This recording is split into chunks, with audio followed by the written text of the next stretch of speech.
They were already choosing who would die first when the cabin appeared. The mountain highway had no shoulders anymore, just a narrow ribbon of asphalt swallowed by white. Wind hammered the guardrails like fists. Headlights turned the blizzard into a wall of needles. A pickup sat sideways across two lanes, hazard lights blinking weakly through the snow, like a heartbeat losing rhythm. 4 people were trapped there by chance, not friendship. A long-haul trucker with cracked knuckles, a young couple in a rental car, and a state park employee whose radio kept spitting out static like laughter. Phones were bricks. The trucker had started counting miles out loud, then stopped because the numbers stopped meaning anything. The park employee tried to walk to the next mile marker and came back with eyelashes crusted white, hands shaking so badly he couldn't hold his flashlight. "Nothing out there," he said, and when he spoke, the sound of his own voice seemed to frighten him.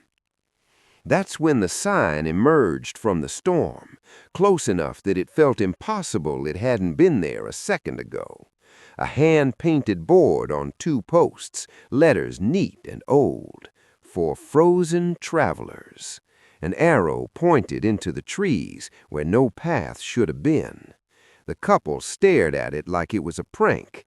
The trucker laughed once, too loud, too relieved, and then the wind swallowed the laugh and returned it thinner. They followed the arrow because the cold had begun to feel personal, like it was choosing them. The cabin sat just beyond the tree line, as if it had been tucked there carefully. No snow on the roof, no drift against the door. Light spilled from the windows, warm and steady, the color of late afternoons that didn't exist up here. Inside, heat hit them like a soft punch. A kettle simmered on a cast-iron stove. A pot of stew waited, still steaming. 4 bunks with clean blankets. Dry mittens hung on pegs, already sized like someone had guessed. On the wall, a row of framed photos, hikers, drivers, strangers smiling in front of the same cabin, the same sign. The dates beneath some frames were decades old. The park employee stepped closer and felt his stomach sink. One of the photos showed a pickup with hazard lights blinking in the snow, and 4 figures standing beside it. They were blurred, half-turned, mid-argument, like the camera had captured them without permission. But the park employee recognized the trucker's orange beanie, recognized the couple's rental tag, recognized his own reflective jacket stripe. The picture was dated tomorrow. Behind them, the stew gave a gentle, patient bubble, like the cabin was breathing. And somewhere under the clean smell of pine and warmth, there was another smell, faint and wrong, like a match that had burned out on skin. The trucker reached for the bowl anyway. The moment his fingers touched the hot ceramic, his face relaxed in a way that didn't match relief. It matched forgetting. Outside, the blizzard pressed its whole body against the windows, listening. By morning, the storm was gone, as if embarrassed by itself. The sky over the mountains was a thin, hard blue. Snow glittered. The road existed again. The pickup still lay crooked across the lanes, hazard lights dead now, battery drained sometime in the night. Everything looked survivable in hindsight, which made the cabin feel unreal even while they stood in front of it. None of them could agree on how long they had slept. The couple argued quietly. She insisted it had been hours. He swore it was minutes. The trucker said he hadn't dreamed at all, which bothered him more than nightmares would have. The park employee checked his watch 3 times, and each time got a different answer. The second hand stuttering, then jumping ahead like it was trying to catch up with itself. They packed to leave without talking about the photos. The cabin door opened easily. Warmth followed them out like a reluctant animal and then stopped at the threshold, refusing to cross. Cold rushed back in to fill the space, too fast, too eager. Outside, there were no footprints. Not theirs, not old ones. The snow around the cabin was smooth, untouched, as if it had fallen after they arrived and before they left, sealing the ground clean. The trees stood too close together to make sense, trunks overlapping in ways the eye rejected if stared at too long. The park employee turned, meaning to take a picture. The cabin was gone. No fade, no collapse, no sound, just absence where something had been, a raw patch of space that made his head ache to look at. Trees stood there now, mature and snow-dusted, roots deep and patient, as if they'd been growing for decades. The sign was gone too. No posts, no arrow, nothing that could be pointed to and argued over. They searched anyway. They spread out along the tree line, calling to each other, kicking at snow, probing with gloved hands. The couple found an empty can from the stew, still warm enough to fog the air when opened. The trucker found one of the mittens hanging on a branch, dry, clean, unmistakably his. When he tried to put it on, it fit perfectly and felt wrong, like someone else's hand was already inside. A search crew reached them by noon, plows, radios, bright jackets, loud voices. The survivors talked over each other, pointing, insisting, swearing they weren't confused. The crew found nothing. No cabin, no foundation, no heat signature. The satellite maps showed uninterrupted forest. The older ranger took the park employee aside and asked, gently, if hypothermia might be affecting memory. That was when the park employee realized something else. Standing in the open, bare-handed now, snow melting against his skin, he felt no urge to shiver, no sting, no pain. Just a calm, hollow warmth deep in his chest, like a coal buried too far down to reach. Behind him, unseen, the mountains held their breath. And somewhere between the drifts and the trees, something that had been home for a night waited to be needed again. They separated after the mountain. Not dramatically, not with promises to stay in touch. Life simply resumed its weight, and the night with the cabin slid into the category of things no one wanted to test by saying out loud too often. The couple returned to flat land and thin winters. The trucker went back to long routes and sleepless rest stops. The park employee filed reports no one read twice. What followed was quiet at first. The trucker noticed it during a delivery up north. He stepped out of his cab in a sleet storm wearing only a flannel and realized distantly that this should have hurt. Ice stung his beard, soaked through his boots, but the pain never arrived. His body acknowledged the cold the way one acknowledges an old injury, with information, not sensation. He smiled about it, told a waitress he must be built different. The couple discovered it together, laughing, barefoot on their apartment balcony during the season's first frost. Their breath fogged, the concrete iced over, neighbors cursed and retreated inside. They stayed out until morning. The park employee was the last to accept it. He tested himself carefully, like a man checking for fractures he didn't want to find. Cold showers, winter patrols without gloves, snow pressed between bare fingers. Nothing. The absence wasn't numbness exactly. It was more precise than that. The body still registered temperature, but the signal stopped short of meaning. No urgency, no warning. The cold became a fact instead of a threat. Doctors were puzzled. Nerves responded normally. Blood work came back clean. One specialist suggested stress. Another suggested relief bordering on dissociation. No one suggested gratitude, but all of them felt it anyway. Then other things dulled. Food lost its edge, spice became texture, sweetness became memory. The trucker stopped calling his sister back, not out of anger, just because the guilt never bloomed.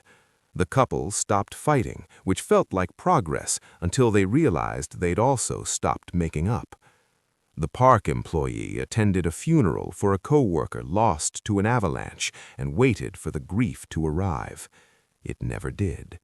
He watched others cry the way one watches weather through glass, accurate, separate. At night, all four of them dreamed of heat, not fire, not sunlight, a steadier warmth, enclosing, patient, walls close enough to touch, blankets heavy with the promise of rest. In the dreams, something always hovered just out of sight, like a host waiting for thanks that never came. The first warning came when the trucker fell asleep in his rig during a blizzard with the engine off. By the time another driver found him, the cab was a freezer. Ice crusted the dashboard. His skin was pale, lips blue. He was alive. Heart steady, breath slow, body temperature far below what should have been survivable. When they shook him awake, he looked confused, not scared. "I was warm," he said, annoyed, like someone woken too early. "Why'd you wake me up?" The doctors called it impossible. The mountains, far away, said nothing. But somewhere in the space between storms, something listened and marked four names that were learning how easy it was to live without feeling cold, or much of anything else. The change wasn't dramatic. That was the most frightening part. It crept in sideways, disguised as improvement. The couple stopped locking their windows at night. Cold air slid in, sharp and clean, frosting the glass and the tips of their fingers. They slept better that way, deeper, longer. When friends visited, they joked about saving on heating bills. No one laughed for long. The woman noticed first that she no longer cried at movies. Not sad ones, not happy ones.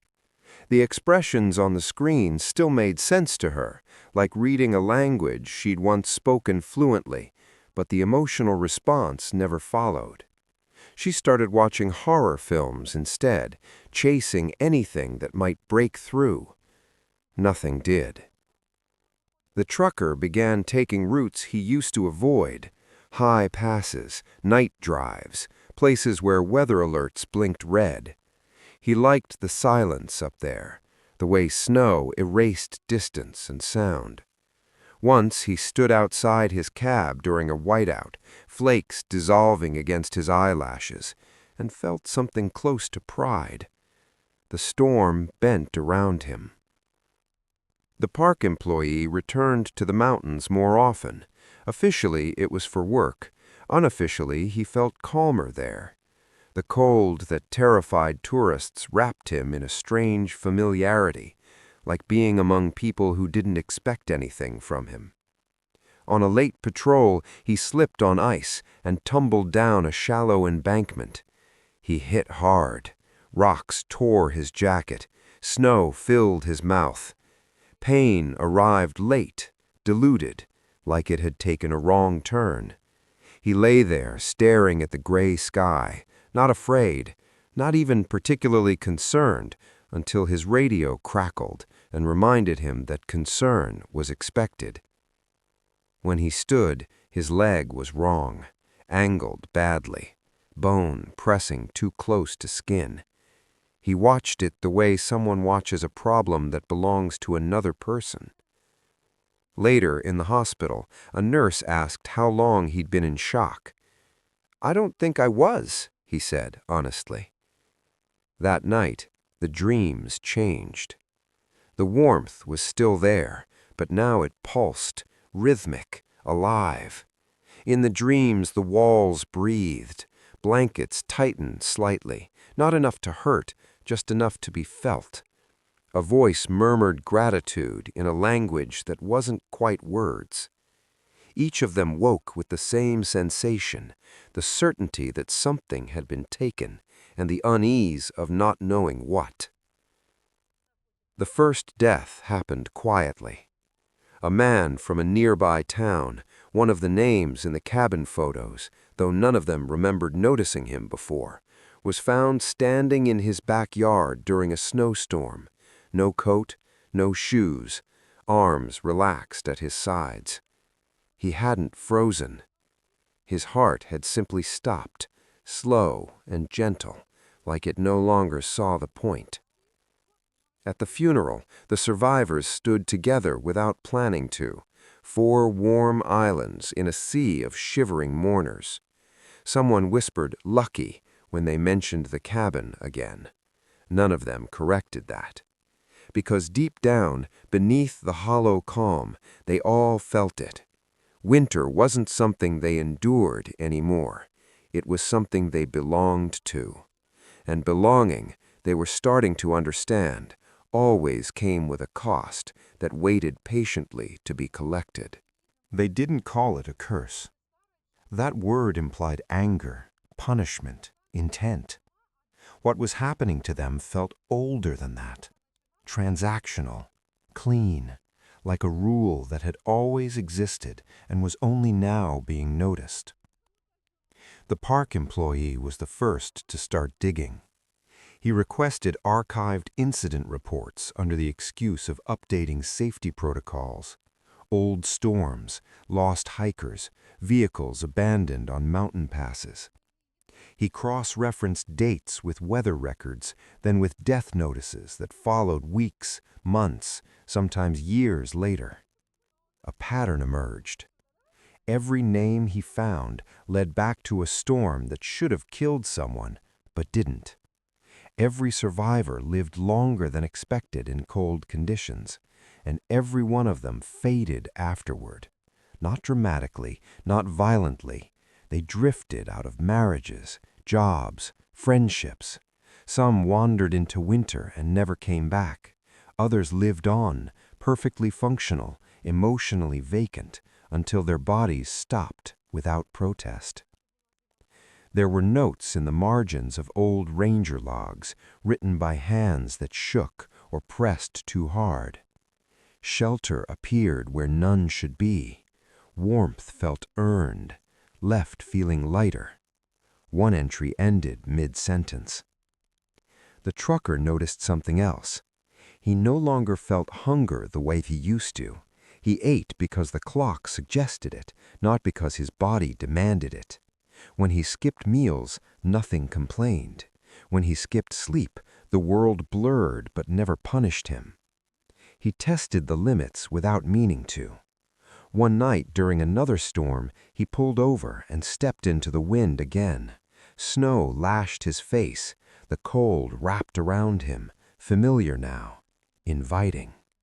For a moment, just a moment, he thought he saw a shape ahead, straight lines, a suggestion of light between trees that shouldn't have been there. His chest tightened. Not fear, recognition. He drove away instead, hands shaking for the first time in months. The tremor felt foreign, like a forgotten language returning. The couple compared notes next. They realized neither of them could remember the cabin door closing behind them, only opening, always opening, as if leaving had never been part of the design. On a shared document they titled The Exchange, they wrote what they knew. The cabin appears only during lethal storms. It offers heat, food, rest without request. It cannot be found twice. Survivors lose sensitivity to cold. Survivors lose attachment to life. At the bottom, the woman added a final line she erased and rewrote 3 times. Something stays behind. That night, all 4 dreamed the same dream. The cabin stood empty. No beds, no food, no blankets. Only a stove burning too hot, fed by something that screamed when the door opened. And a voice, patient and calm, asking the same question over and over. What will you leave this time? They decided to stop being survivors and start being witnesses. It wasn't bravery. It was irritation mixed with fear, like realizing something had crawled under your skin and deciding you'd rather cut than itch forever. The park employee knew the patterns now. Certain elevations, certain wind directions, storms that moved too slowly, lingered too long, pressed down instead of passing through. He marked dates on a map, red circles blooming across the mountain spine like a rash. The next one was coming. They prepared like amateurs pretending to be hunters. Trail cameras bolted to trees, motion sensors staked into drifts, thermal drones programmed to launch when temperatures dropped past survivable thresholds, GPS beacons sewn into jackets. The trucker brought a dash cam that had survived 3 wrecks and 1 lightning strike. "If it's real," he said, not looking at any of them, "it'll show up." The storm arrived early. Snow began falling sideways before forecasts updated. Winds rose with no warning, ripping sound out of the air. Radios degraded into static the moment they crossed a certain mile marker, like an invisible line had been drawn and erased at the same time. They parked where the road narrowed and waited. Hours passed. The cold deepened. Visibility collapsed. The world shrank to breath and headlights and the sound of snow clawing at metal. Nothing happened. Then the sensors began to fail, one by one, politely. Batteries drained from full to empty in seconds. GPS signals jumped miles, then snapped back. The drone launched itself without command and vanished into white, its feed cutting out mid-frame on something vertical and dark. Trees. Too straight, too close together. The park employee felt it then, that tightening in his chest, the same recognition the trucker had described. Not fear, expectation. "Don't follow it," the woman said suddenly. She didn't know why she said it, she just knew it mattered. The storm thickened. Through the snow, a shape formed where the forest shouldn't have been disturbed. No plow tracks, no fallen branches, just a narrow clearing that hadn't existed before, opening like a mouth. A sign stood at its edge, letters clean despite the wind. "For frozen travelers." The cameras caught none of it. Later, reviewing the footage, they would find hours of snow and static and shaking trees, and then a clean cut. No transition, no anomaly, as if reality itself had blinked. In the moment, standing there, warmth leaking into the cold air ahead, all 4 understood the same terrible truth at once. The cabin wasn't hiding from them. It was waiting to see who would step forward first. Behind them, the road disappeared completely, and the storm, patient as ever, leaned in close, ready to collect what was owed. The cabin was larger on the inside. Not impossibly so, just enough to feel wrong. The ceiling rose higher than the roof allowed. The single room stretched back farther than the tree line outside. Warmth pressed in from every surface, thick and intimate, like breath against the ear. The door closed behind them, without sound. Inside, the air smelled familiar. Not pine, not smoke. People. The stove burned bright, fed by logs that were too smooth, grainless, pale. They radiated heat that sank straight into bone. The bunks lined the walls again, but the blankets were thinner now, worn in places that matched human shapes too well. The trucker stepped closer to the wall and froze. Photographs covered it from floor to ceiling, thousands of them, not neatly framed, pinned, taped, nailed, faces at different ages, some smiling, some confused, some already hollow.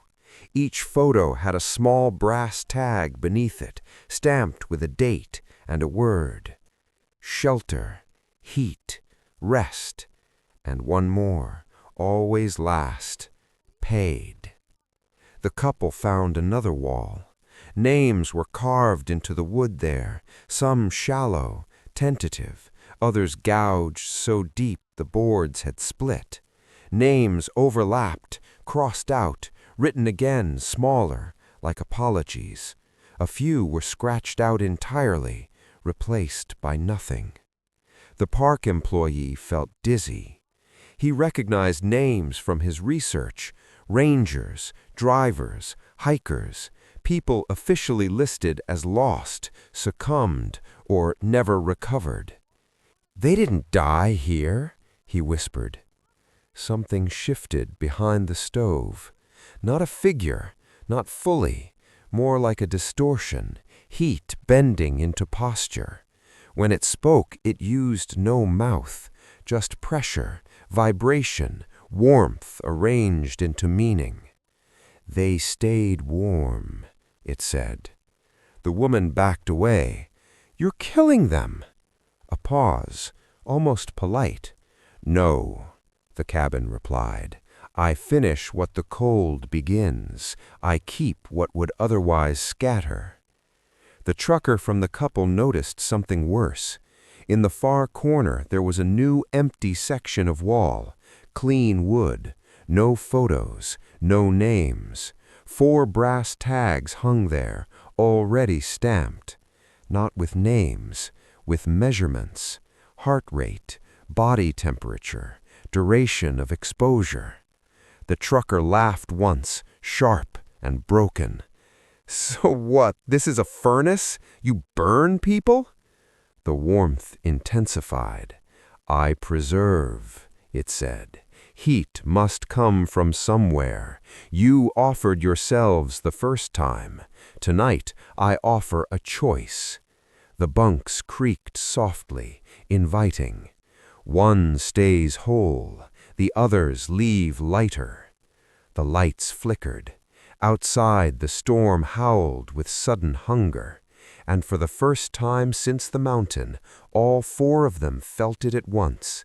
Cold, sharp, alive, impatient, waiting to see who would decide what a human life was worth when warmth was on the table and time was running out. The cabin did not rush them. That was the cruelty of it. The warmth steadied, neither rising nor fading, as if it trusted time to do the work. Outside, the storm battered the walls, impatient, clawing for entry. Inside, the air felt thick enough to wade through. The voice spoke again, softer now. "You have already paid," it said. "This is only balance." The woman from the couple stepped forward before anyone could stop her. Her face was pale, eyes too bright. "How much?" she asked. "What does lighter mean?" The stove flared. "Years," the cabin replied. "Memories, attachment, the weight that makes cold matter." Her partner grabbed her arm. "No, we're not bargaining with it." But the cabin didn't look at him. It never did. The park employee noticed the carvings on the wall changing. Names faded as he watched, letters thinning like breath on glass. In their place, numbers appeared, ages counting backward, dates unwriting themselves. The trucker backed toward the door. He pulled on the handle. It didn't resist. It simply wasn't there anymore. Where the exit should have been, the wall was smooth and warm, faintly pulsing. He pressed his palm against it and felt something press back, a heartbeat. The voice continued, patient. "One remains," it said, "whole, warm, remembered. The rest will leave." "Leave where?" the man demanded. A pause. "Forward," the cabin answered. The couple argued in frantic whispers. The park employee said nothing. He was staring at the empty section of wall where 4 spaces waited. He realized with a sick clarity that the cabin wasn't choosing among them. It was waiting for them to choose themselves. The woman stepped away from her partner. "I don't feel anything anymore. Not love, not fear, not even regret. If this thing takes the rest, maybe I can be normal again." Her partner shook his head. "Or you'll disappear." She smiled sadly. "Aren't we already?" The storm slammed into the cabin hard enough to rattle the photos. Some fell, faces hitting the floor. The images did not shatter. They watched. The cabin's warmth surged, hungry now. "Decide," it urged, "before the cold chooses for you." And in that moment, all 4 understood the worst truth of the exchange. No matter what they chose, the cabin would be fed. The only question left was whether it would be fed well or often. The decision happened without ceremony. There was no vote, no agreement, just a moment where the storm screamed loud enough to drown thought, and instinct filled the silence it left behind. The man from the couple ran. He didn't shout her name, didn't look back. He lunged toward the place where the door had been, slamming his shoulder into the warm wall again and again until something gave, not wood, but pressure, like pushing through thick skin. The cabin reacted. Heat spiked, violent now. Photos peeled from the walls, fluttering like trapped birds. The names carved into the boards screamed, not aloud but inside the skull, a chorus of almost remembered lives. The woman screamed once, not in fear, in relief. The park employee watched her step backward toward the stove as if guided. The distortion behind it thickened, wrapping around her shape without touching. Her face softened, lines of worry drained away. "I remember being cold," she said, surprised. "I remember hating it." The cabin answered by closing around her.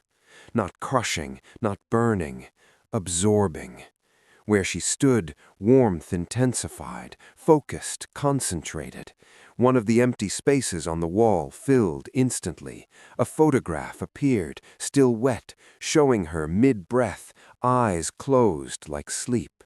Stamped beneath it, whole. The storm howled in frustration. The wall where the door had been opened. The man tumbled out into the snow, gasping, skin already paling. Behind him, the trucker and the park employee followed, thrown, not released, landing hard on ice that felt suddenly, terribly sharp. The cabin stood behind them, lights dimmer now, smaller, fed. The sign tilted, letters flaking away as snow rushed in to erase it. They ran. Not far, not fast. The cold tore into them with interest, reclaiming what had been withheld. Pain returned in a flood, burning lungs, screaming nerves, terror so intense it nearly dropped them where they stood. But they lived. Rescuers found them hours later, half buried, raving. The man from the couple sobbed until his voice broke. The trucker begged for blankets and then screamed when they touched him. The park employee stared at the mountains with naked hatred. In the hospital, tests showed something new. Their bodies were aging faster, cells failing, systems tiring, as if something essential had been scooped out and never replaced. they had left lighter. At night, all three dreamed of warmth receding down a long corridor, of a woman standing comfortably at its center, untouched by time, smiling as the cold failed to reach her. Somewhere high above the roads, the storm moved on, and something that had been a cabin settled into its next shape, already missing the ones who had escaped. They assumed it was over because the road never showed it again. No sign, no clearing, no storms thick enough to fold reality the way it had that night. The mountains returned to being just mountains, dangerous, indifferent, familiar. That should have been the end. The man from the couple lasted the longest. Grief kept him warm in ways the cabin never had. He aged fast, hair thinning, joints stiffening, but he felt everything: pain, regret, terror. He clung to those sensations like proof of life. Until one night, months later, he woke to warmth. Not room temperature. Closer. He sat up in bed and found frost feathering the windows from the inside out. His breath didn't fog. The air smelled faintly of pine and old fabric. Across from his bed, where the closet should have been, stood a wooden door. No handle, just a familiar sign nailed to it, letters peeling. For frozen travelers. He didn't open it. He screamed instead, woke the neighbors, tore the door off its hinges, and found only drywall behind it. No frost, no smell, no warmth. The trucker saw his first sign weeks later, reflected in a gas station bathroom mirror during a snowstorm. For half a second, behind his own hollowed face, he saw bunks, blankets, a stove burning too bright. He smashed the mirror. The park employee understood last. He was reviewing a routine weather report when the temperature dropped sharply, impossibly sharply, in his living room. His breath misted, his hands stopped shaking, and he felt relief. Behind him, the wall exhaled. It didn't open like a door. It remembered being one. Wood grains surfaced through paint, nails pushed outward. The room stretched, just enough to be wrong. Warmth pooled at his feet, familiar and patient. The voice returned, quieter now. "You left unfinished," it said. "Heat must be kept." He understood then. The cabin hadn't been a place. It was a function, a vessel that needed a keeper. Someone emptied enough to hold warmth without burning. Someone who no longer resisted the cold. The woman hadn't been saved. She had been installed. And now something inside the storm was failing. The park employee stepped forward. Outside, somewhere far below, a driver lost control on a mountain road as snow thickened without warning. Inside the house, the warmth stabilized. By morning, the neighbors would report the place abandoned. No signs of struggle, no explanation, just a lingering heat that wouldn't fade, and a mirror in the hallway that no longer reflected the room correctly. On the highway, a new sign would appear, and when the blizzard came hard enough, someone would follow it, because everyone freezes eventually, and the warmth always needs somewhere to live.